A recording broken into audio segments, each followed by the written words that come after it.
हमें गिवन है कि ए बी सी एक 4x4 मैट्रिसेस हैं। Determinant of A, determinant of B and determinant of C की वैल्यूज हमें गिवन है। हमें इस एक्सप्रेशन की डिटर्मिनेंट की वैल्यू मालूम करनी है। क्योंकि ये 4x4 मैट्रिसेस हैं तो डिटर्मिनेंट को जब हम इस तरह से सॉल्व करेंगे तो ये 2 तो बाहर आ जाएगा, ये हो जाएगा 2 raise to the power 4। Determinant of A into determinant of B minus into determinant of C cube into determinant of B transpose. तो इसको जब हम सॉल्व करेंगे तो 2 रेज़ टू द पावर 4 ये तो हो गया है 16। डिटर्मिनेंट ऑफ ए हमें गिवन है 5। डिटर्मिनेंट ऑफ बी माइनस ये हो गया है -3, इसको हम -1 इस तरह से लिख देते हैं। Determinant of C and cube करना है तो 1/2 raise to the power 3 and determinant of B transpose ये वही होगा जो कि बी का डिटर्मिनेंट होगा, दैट इज -3। इसको हम डिनोमिनेटर पे ले जा सकते हैं तो ये दोनों तो आपस में कैंसिल हो गए हैं। 16 × 5 80 over 2 raise to the power 3 हो गया है 8। तो हमारा इस क्वेश्चन का आंसर आ जाएगा 10।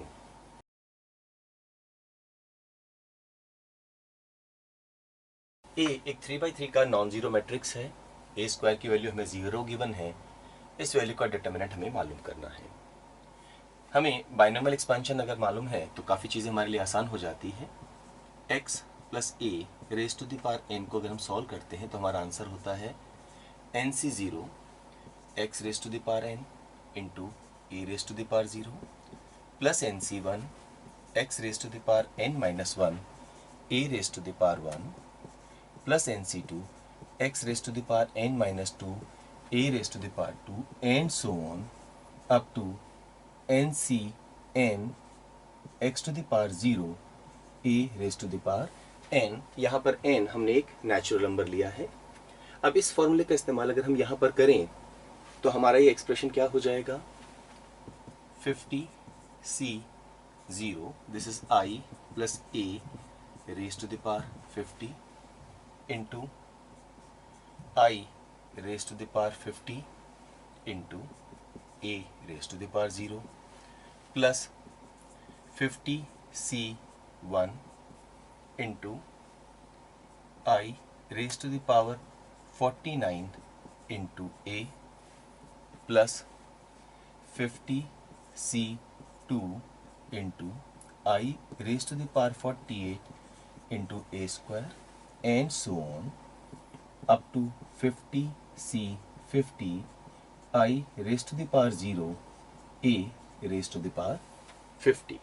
ना यहाँ पर एक इंपॉर्टेंट चीज़ है नोट करने की, क्योंकि a स्क्वायर की वैल्यू अगर 0 है तो definitely a cube a raised to the power 4 a raised to the power 5 and so on up to a raised to the power 50 इन सभी की वैल्यूज क्या होंगी, 0।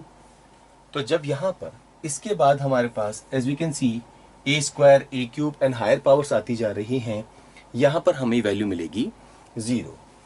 इसे सॉल्व करते हैं।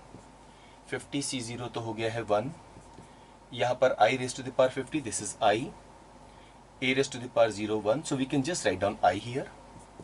50C1 ये होता है 50, again we can say i into a।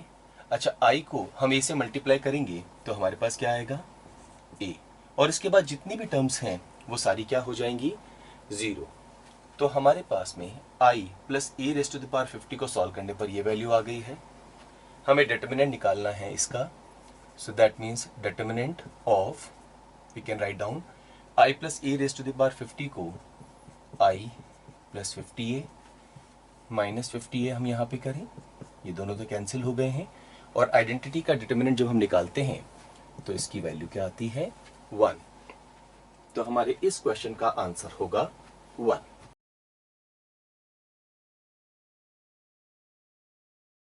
हमारे पास एक 3x3 का मैट्रिक्स है जिसमें हमने +1 और -1 से इसे फिल किया है। Sum of each row and column हमें 1 गिवन है। इसके डिटर्मिनेंट की हमें एब्सोल्यूट वैल्यू मालूम करनी है। तो यहाँ पर सबसे पहले हम एक मैट्रिक्स यहाँ बना सकते हैं। से यहाँ हमने 1 लिखा है तो यहाँ -1 हो गया, इन दोनों का सम 0 हो गया तो यहाँ 1 होना चाहिए, ताकि इस रो का सम जो है वो 1 हो जाए। ये 1 है तो ये -1 हो गया। अगेन इन दोनों का सम 0 है तो यहाँ हम 1 लिख देंगे। यहाँ पर -1 है तो ये हम +1 लिख देते हैं। इन दोनों का सम 0 हो गया है तो we can write down 1 here. यहाँ पर इन दोनों का सम 0 हो गया है तो यहाँ 1 लिख सकते हैं। इन दोनों का सम 2 हो गया है तो यहाँ हम -1 लिख देंगे। ये हमारे पास में एक मैट्रिक्स आ गया है 3x3 का, which is filled with +1 and -1 such that sum of each row and column is what 1। अब इसका हम डिटरमिनेंट निकालते हैं। डिटरमिनेंट निकालना आसान है, इसके लिए कोई दिक्कत नहीं होगी। हम सबसे पहले लिख देते हैं 1 इंटू -1।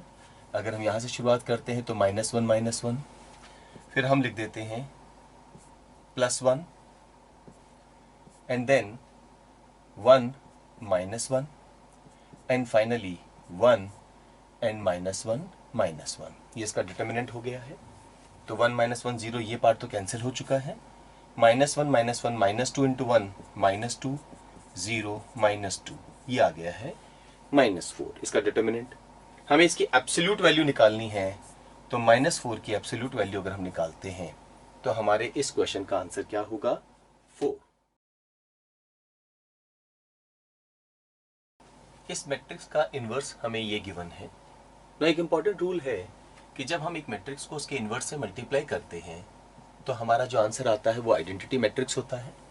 That means 1 0 0 1। इसे हम सॉल्व कर सकते हैं, क्योंकि हमें यहाँ पर वैसे तो x की वैल्यू पूछी गई है तो पूरी टेबल हमें बनाने की जरूरत नहीं है, पूरा मैट्रिक्स बनाने की जरूरत नहीं है। लेकिन फिर भी हम यहाँ पर एक बार पूरा मैट्रिक्स बना देते हैं।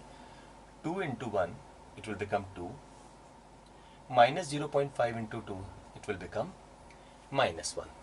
ऐसे ही -1 into 1 -1, x into 2 2x, 2 into 1 is 2, -0.5 into 4 -2. Similarly, -1 into 1 -1, x into 4 4x। ये इसके इक्वल है। हम कंपेयर कर सकते हैं वैल्यूज को। 2 - 1 1 हो चुका है, 2 - 2 0 हो गया है। दैट मीन्स ये वैल्यू इसके इक्वल होनी चाहिए थी और ये वैल्यू इसके इक्वल।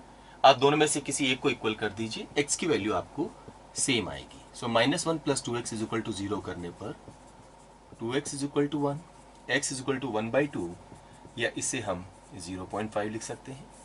ऐसे ही अगर हम इसको इक्वल कर दें तो -1 + 4x = 1, 4x = 2, अगेन x = 0.5।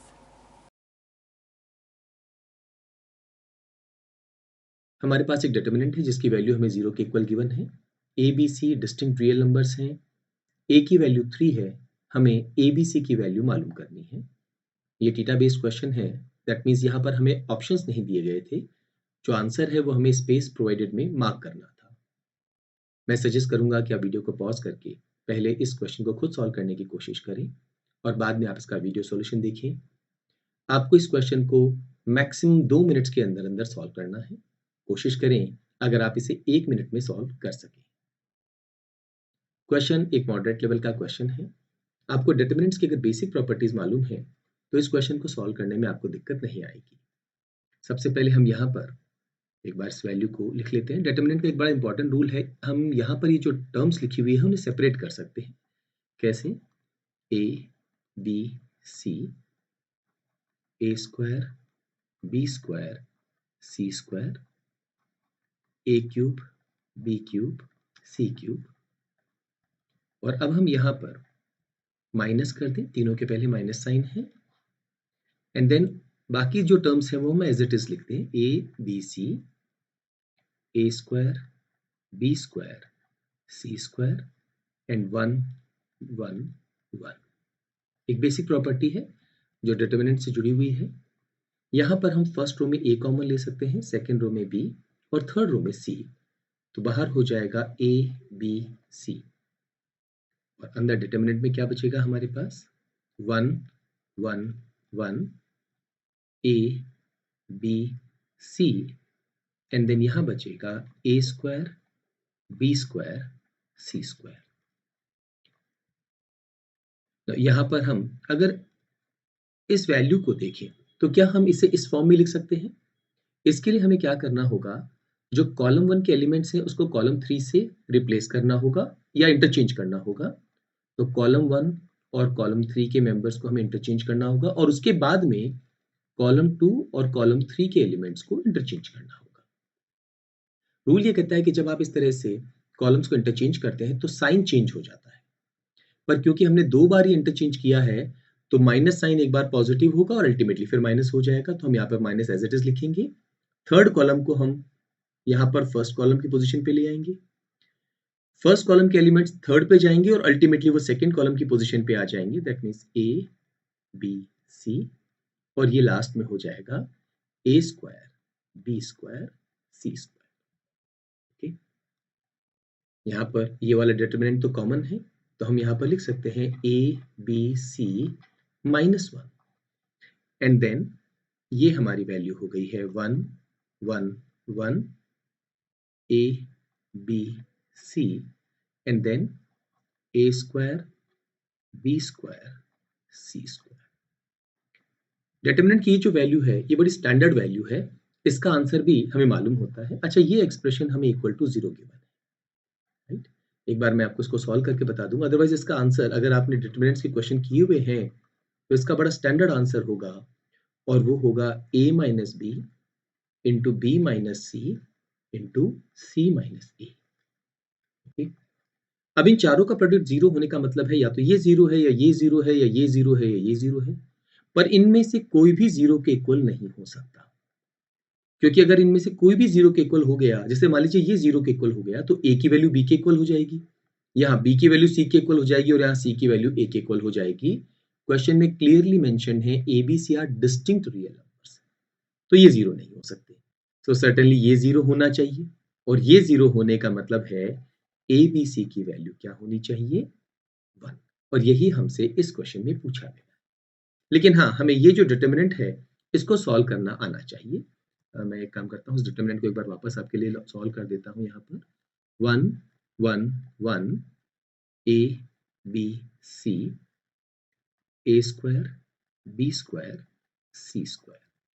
ठीक है, तो सबसे पहले स्टेप में हम एक काम करेंगे, जो सेकेंड रो है उसके एलिमेंट्स में से फर्स्ट रो के एलिमेंट्स को सब्ट्रैक्ट कर देंगे, एंड ऐसे ही थर्ड रो में के एलिमेंट्स में से हम अगेन फर्स्ट रो के एलिमेंट्स सब्ट्रैक्ट कर देंगे। तो ऐसा करने पर क्या होगा, ये वैल्यू हो गई है 1, ये 0 और ये 0, क्योंकि R2 माइनस R1 करेंगे तो ये 0 और R3 माइनस R1 करेंगे तो 0। यहाँ पर ये a रहेगा, ये a स्क्वायर रहेगा। ओके, यहाँ पर b माइनस ए हो गया है, तो will write down b minus A. यहाँ b square minus A square है, so will write down b square minus A square. ऐसे ही यहाँ पर होगा c माइनस ए और यहाँ पर c square minus A square. अब क्योंकि ये एलिमेंट और इस एलिमेंट की वैल्यू 0 0 है, तो इमीडिएटली इस डिटरमिनेंट को हम शॉर्ट फॉर्म में कैसे लिख सकते हैं, 1 इंटू, और यहाँ पर ये जो चार एलिमेंट्स हैं b minus A C minus A B square minus A square, इसको हम लिख सकते हैं b minus A into B plus A, और सी स्क्वायर माइनस ए को हम लिख सकते हैं c minus A into C plus A. Further solve करेंगे तो इन दोनों को मल्टीप्लाई करना है और माइनस इन दोनों का प्रोडक्ट, तो ये एक्सप्रेशन हो जाएगा b minus A into C minus A into C plus A minus C minus A into B minus A into B plus ए। यहाँ पर b माइनस ए और c माइनस ए ये दोनों कॉमन आ जाएंगे, सो b माइनस ए और ये हो गया c माइनस ए, अंदर बचेगा c plus A and minus b minus A, तो a से a कैंसिल हो गया, ये हो गया c minus B, so b minus A c minus A C minus B. हम चाहें तो उसको रीराइट कर सकते हैं, a माइनस बी लिख दें माइनस कॉमन आ जाएगा। इसे b माइनस सी कर दें, माइनस कॉमन आ जाएगा, तो वो तो दोनों मिलके प्लस हो जाएगा। तो इन दोनों को हम रीराइट कर सकते हैं a माइनस बी, इसे कर देंगे b माइनस सी, और ये हो गया है c माइनस a, और यही वैल्यू हमने क्वेश्चन में लिखी। तो समय कहाँ बचाएं? जो स्टैंडर्ड वैल्यूज होती हैं, अगर आप उनको याद रख सकें तो बहुत अच्छी बात है। देखिए कॉम्पिटिटिव एग्जाम्स हैं, तो आपको लोगों से आगे रहना होगा। स्टेप बाय स्टेप तो हर एक जना कर रहा है। एक तरीका तो ये होगा कि हम क्वेश्चन को मेंटली सॉल्व करें, और दूसरा तरीका ये होगा कि हम क्वेश्चन को सॉल्व करते समय कुछ कैलकुलेशंस अवॉइड करें अगर हमें उनका आंसर पता है, राइट? तो इस तरह के क्वेश्चंस आपसे रेगुलरली पूछे जाएंगे। थोड़ा प्रैक्टिस करें, थोड़ी मेहनत करें, और आप आसानी से इन एग्जाम्स में अच्छा परफॉर्म कर सकते हैं।